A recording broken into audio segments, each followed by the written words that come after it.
Hey guys, boy do we have a show for you. Yeah, what an amazing story. Angela stopped by and told us her story. Wow, it's a good one. You're going to want to watch this one from start to finish.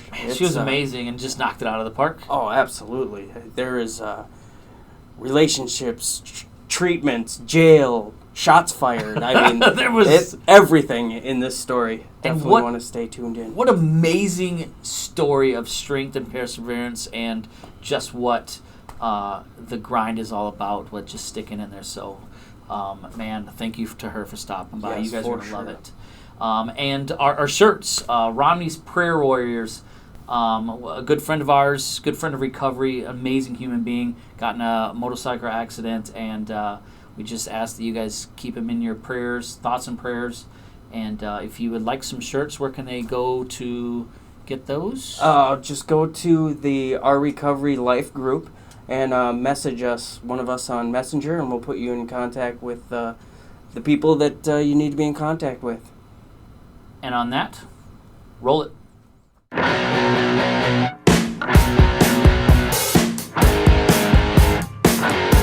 Hello, everybody. I'm Dwayne. And I'm Tom. And this is Our Recovery Life.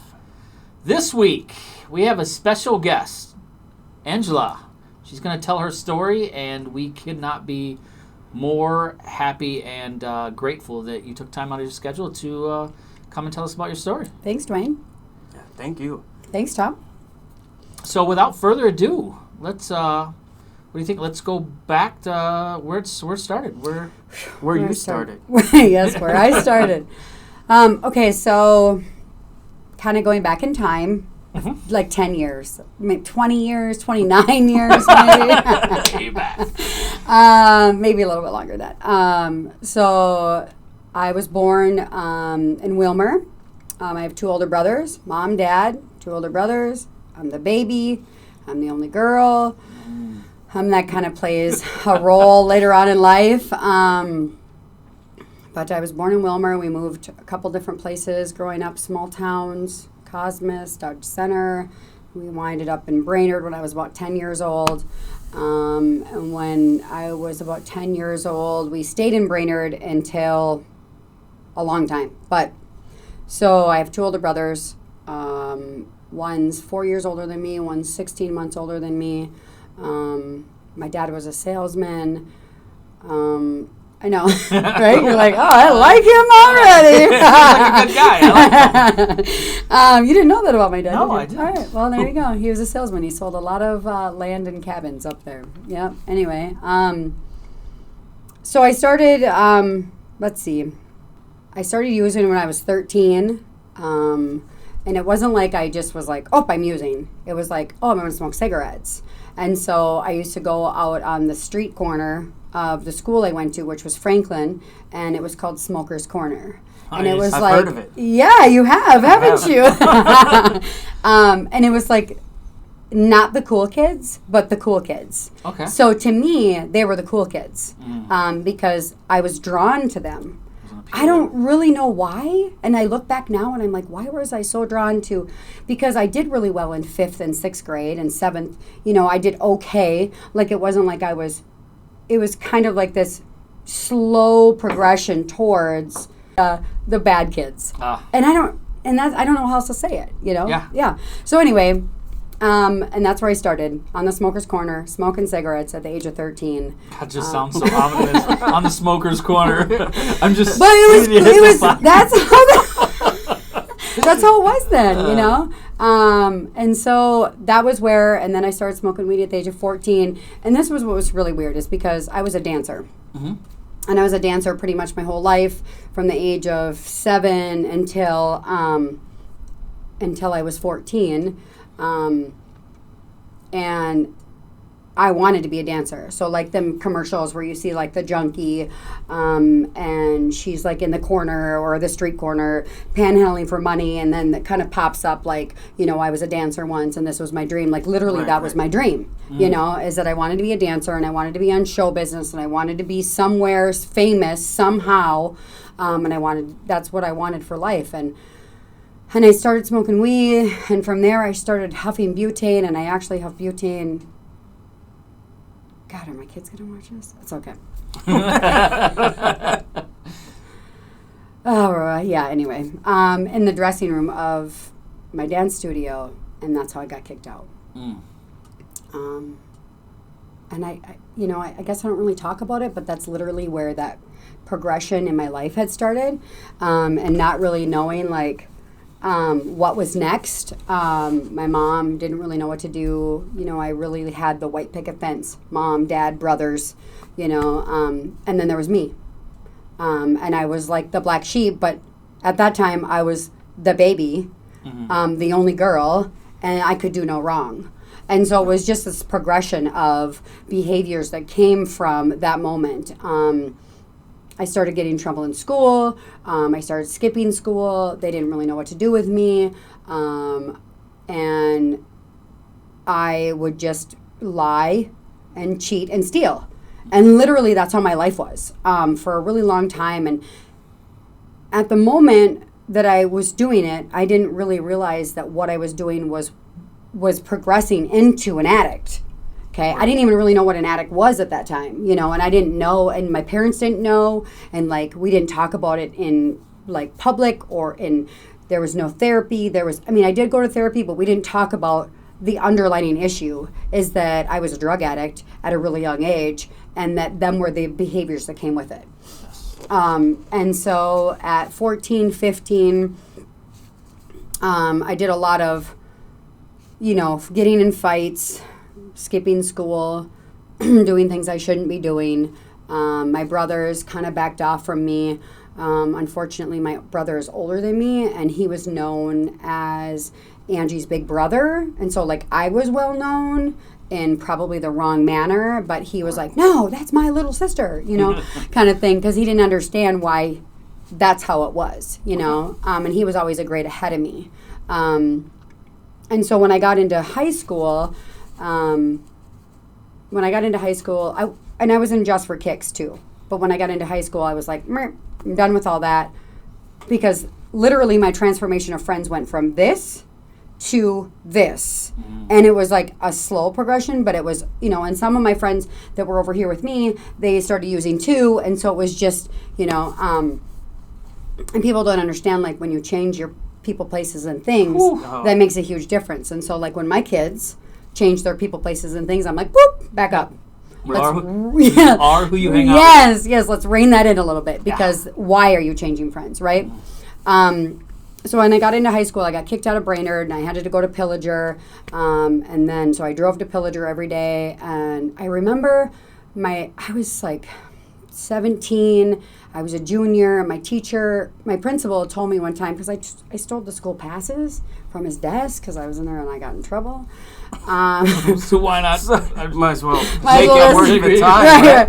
I don't even remember what I did. Irrelevant. But he told me that I was going to end up in an institution when I got older. And I was like, what do you mean? I'm a good girl, And I like to double down. I'm in trouble, so I'm just going to take these. And when I came back in there, that's when he explained to me that I was going to end up in an institution when I got older.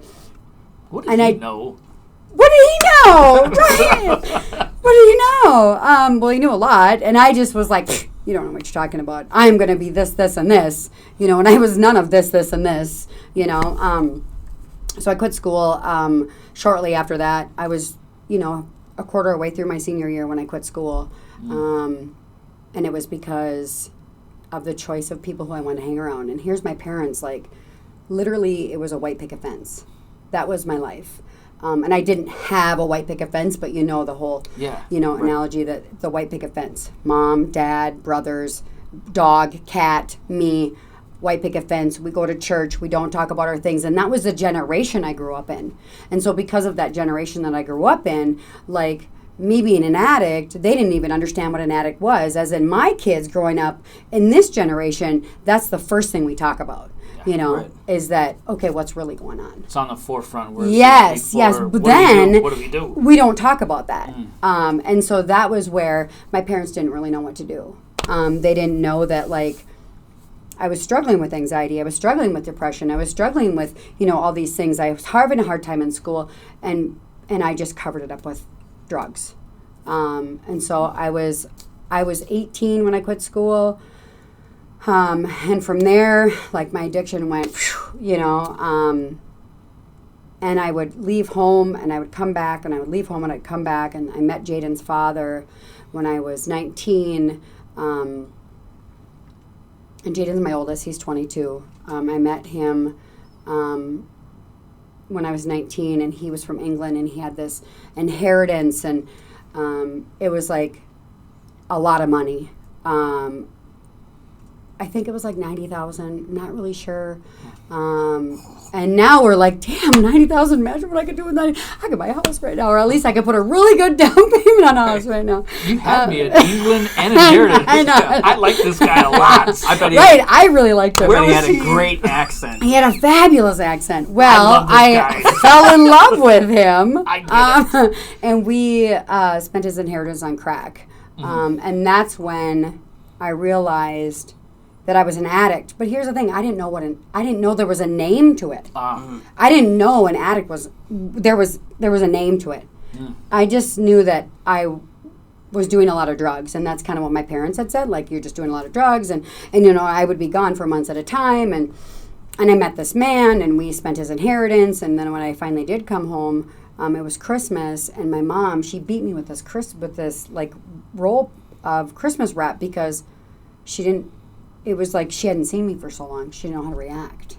And I was super, super skinny, like sickly skinny. I was a mess. I hadn't been to the doctor. I had a really bad sinus infection. Like, there was just so many things that, like, I look back and I'm like, wow, Mom, like, what, you know, you handled this well, you know. And my mom's always been an enabler. Like, she doesn't, and now we can label as an enabler, but then. Didn't know what.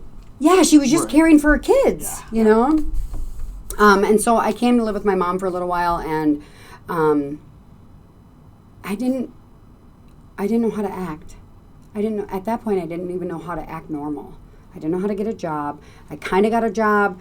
I did all these things that were like normal to me, but abnormal to the normal world. Does that make sense? Yeah. Like because to me, I'm going to get a job for a couple days because somebody tells me I have to.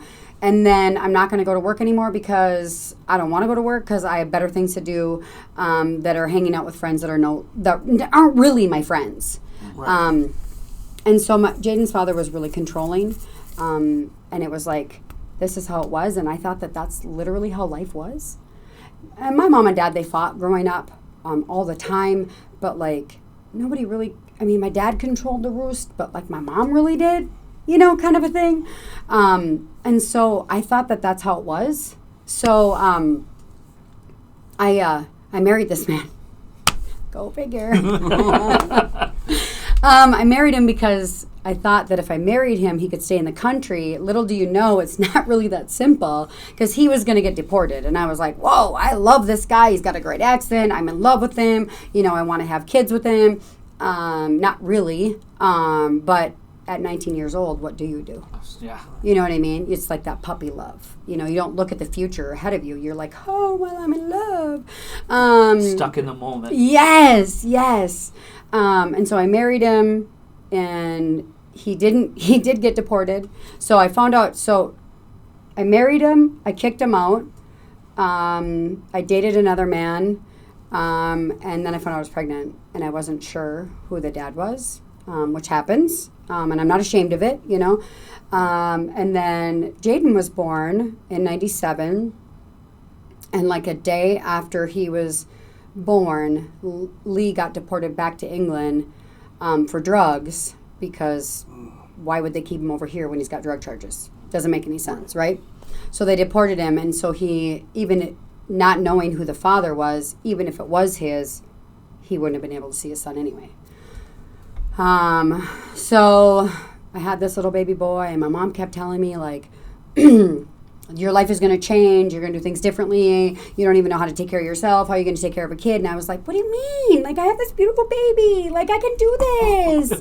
What are you talking about? What are you talking about? And she was right, because I had no idea what I got myself into. Right. And I didn't want to quit using. I had stopped using because I was pregnant, and I was working a job, and I was doing all these things, and I was staying at home, and I was, being a productive member of society, whatever that may be, to the best of my ability. And then I had this baby, and it was like 3 months later, I started using again. And I was with the father that I thought was the father, and he took care of us. And so when I started using again, and I was like living my life the way I had always lived, he was like, back the phone up, I want my kid. And I was like, he's not yours. And I mean, obviously he's blonde with brown eyes, and you are brown haired, curly. I mean, like opposite. But he didn't want to admit it, and God bless his soul. He was a great man. If I could have made it with him, obviously that wasn't what was meant for my future, because later in life I have the best man I could possibly have, Yeah, I know. So I had this beautiful baby boy, and he found out it wasn't his, and my mom ended up taking him. And again, I didn't know the responsibility that came with having a child at the time that I had this child. I was 20. I turned 21 shortly after Jaden was born. He was born in November. I turned 21 in February. And it was literally off to the races, because my mom was like, I will take care of this baby because you have no idea what you're doing. And so CPS stepped in, which I didn't even know what CPS meant. What is this? Like, that it even existed? That even existed. And they came in and they said, hey, you're an addict. And I was like, what do you mean I'm an addict? What does that even mean to you? Who are you? And who are you to tell me I'm an addict? And they're like, okay, well, you need help. And I'm like, help with what? I'm fine. My mom has my son. We're good, right? I'm not hurting anybody. Right, literally. I mean, it sounds so stupid now, but literally that's how I felt. Because I didn't know what CPS was, Child Protective Services. I didn't even understand what that meant, and that there was even a sector in anywhere that even had such a thing, because I wasn't raised that way. So I was raised in such a great manner, and I had such good people in my life that wasn't even a thing. So when they stepped in and they said, okay, well, you can see your son. And I'm like, what do you mean I can't see my son? I can just go to my mom's. Silly people. I'll just go to my mom's. My mom has him. No, they're like, no, you cannot see your son until you go to treatment. Well, I didn't know there was a process. So I packed my bags, and I lived in Brainerd at the time, so I went up to Four Winds, which is a treatment center right out of Central Minnesota Mental Health, CMRDC, Central Minnesota Mental Health Detention Center, or whatever. Anyway. And I knocked on the door, and I was like, okay, here I am. And they're like, who are you? And what do you want? I'm like, well, I need to go to treatment. And they're like, well, that's not how this works. And I was like, what do you mean? I packed my stuff. I'm like, I packed my stuff. I'm here. Do you realize how hard it is to get addict to the front door? I'm like, I'm here to change my life. And I packed my bag. So I called my dad, and I'm like, Dad, you got to come get me. And he's like, why? Are you going to treatment? Because at the time I was living with my dad. Are you going to treatment? I'm like, well, they won't take me. And they're like, what do you mean? And he had no idea either. Right, that was the process. I went to treatment. Little do you know, there's a process. So I went home, and of course I got high. Because I tried. Yeah, I put effort in. I put effort. I packed my bags. They wouldn't take me. All right, I'm done. So my mom, I knew my son was taken care of. So that's the cool part, is that I knew that no matter what, my mom was going to take care of my kid, and I could just go and live my life the way I want to. So not long after this, I ended up with a couple charges. I thought that I was invincible, and I could just write bad checks. And just buy whatever I wanted, because you still have checks in the book. Right. I was going to say, checks there. Well, they weren't mine. Oh, well, there's that. This is what's so weird about my childhood. And no, my parents are amazing people, but I never learned the value of $1. So anytime I ever got in trouble, or anytime anything happened in my life, my parents swooped in and fixed it. Because they love you. That's right. That's their job. Right, but I didn't know that I actually had to work for things in life. And so when any opportunity I had came along where I could take from somebody or something, I didn't realize that on the back end of that, somebody was hurting over it. And so, like, I even stole a bunch of money from my parents when I was a kid. When I was a teenager, before I became 18, I stole like $7,000 from them. Over a period of like a year, I would write checks to myself and then cash them at the bank. And you'd think that they would have caught on. Like, literally a year. But my parents, like, I was kind of born with a silver spoon in my mouth. So, like, that money didn't start showing up, making a difference until their checks started bouncing. And so they sent me to CMRDC, and the biggest thing that the court said is this is a family problem. They couldn't charge me with that. So, like, these days, they'd be like, done. Yep. Then they're like, no, this is a family problem. You figure it out. And so I never was charged with that, unfortunately. I wish I would have been, because I might have learned something along the line. But obviously my paths to learning things weren't ready yet, you know, or weren't there yet. Because at that point I was just doing stupid shit every day. And not realizing what the outcome was. So anyway, I ended up in jail for the first time ever when I was 21. And I didn't really think much of it. Like, I didn't think, why am I here? I was kind of like, oh, well, I get this break. But nobody would bail me out. I had all these friends. Are you kidding me? And nobody would put up $300 to bail me out. $300, that's it. Because I had all these friends. And I couldn't figure it out.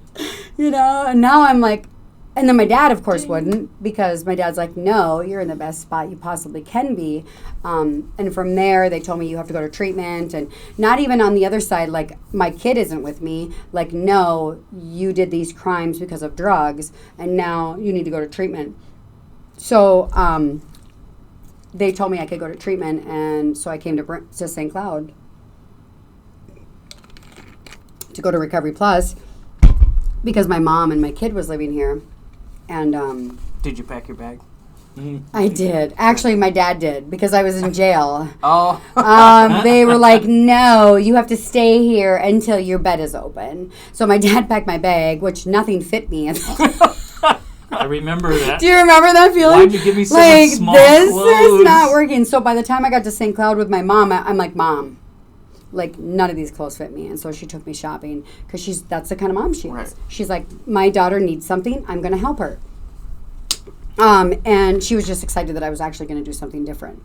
You know, so I went to treatment, and at the time, Recovery Plus was like one hallway of the St. Cloud Hospital, and the women were up here and the men were back here. Stupid concept. Bad idea. Bad idea. But it didn't bother me, because I was like, I was going to change my life, and I was going to get my kid back, and I was going to be a better person. And at the time, I had no idea what recovery was, or how to get it, or what a higher power was, even though I was raised in a church, or that I could be a better parent. I just wanted something different, because I had tried so many other things. Again, like, I didn't know what an addict was until I went to treatment. And then I understand, I'm like, oh, I am literally an addict. And they called me a queen baby, and they, you know, gave me all these acronyms and said, these are what you are because you're a spoiled rotten brat. And I was like, You don't even know me. you don't know me. How dare you? And they told me I was manic, and I was like, well, I'm not really manic. I'm just coming off drugs. But at that time, I didn't want to face my mental health either. So I had my first son. My mom had him. I got out of treatment. I went through Journey Home. I moved it back in with my mom, because, again, my mom didn't understand what enabling is, and she's an amazing woman. And so she always was like, okay, I'll help you. And my brothers were like, what are you doing? Like, do you realize that you're not helping her? And she's like, nope, I'm helping her. Feeding the fire. Feeding the fire, right? So while I was in treatment, I met my second and third child's father, who was there because court told him he had to be there. And I thought that he was amazing because he was the bad boy.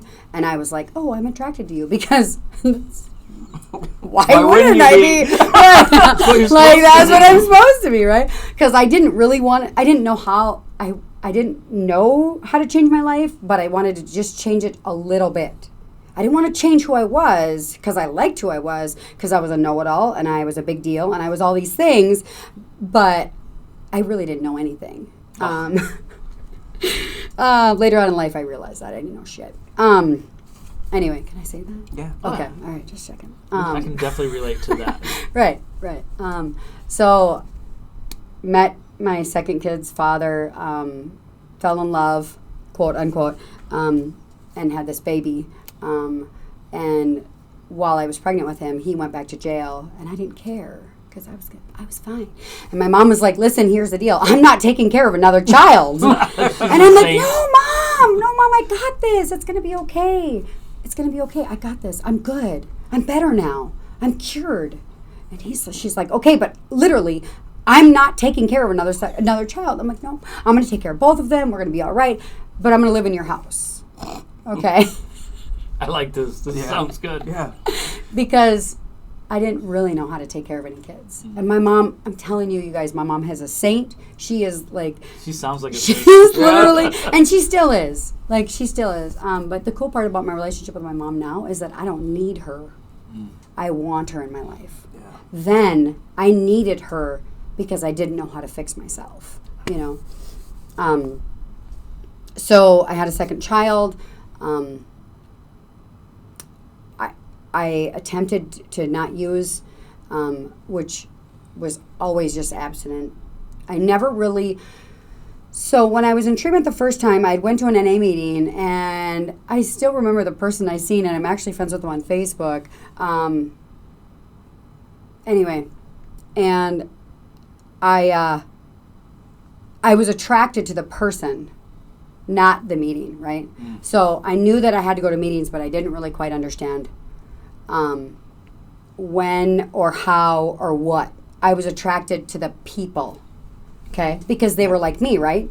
So anyway, I had this other kid. I was abstinent from using, but I wasn't ready to find recovery. So then again, I had both my kids. I went starting to go to school. I went, my kid's dad got out of jail. I started using again. So through that process, my mom took my kids again for the umpteenth and was like, "I'm not doing this. You better get your crap together."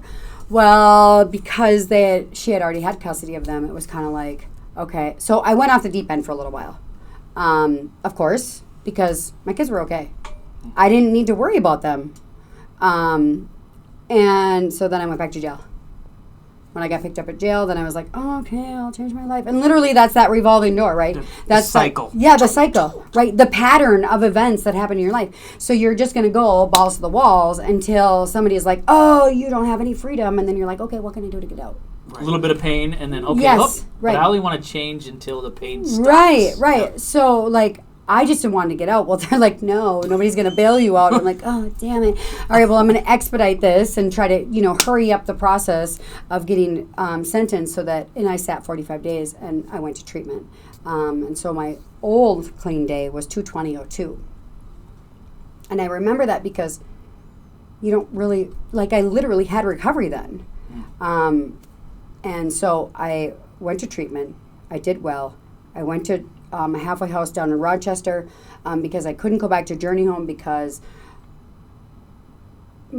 my kid's dad's aunt worked there and they wouldn't let you because family, right? Conflictive. Yeah. So I went to a halfway house down in Rochester. I came back from Rochester. I did really well. I honestly did really well. I built a support network.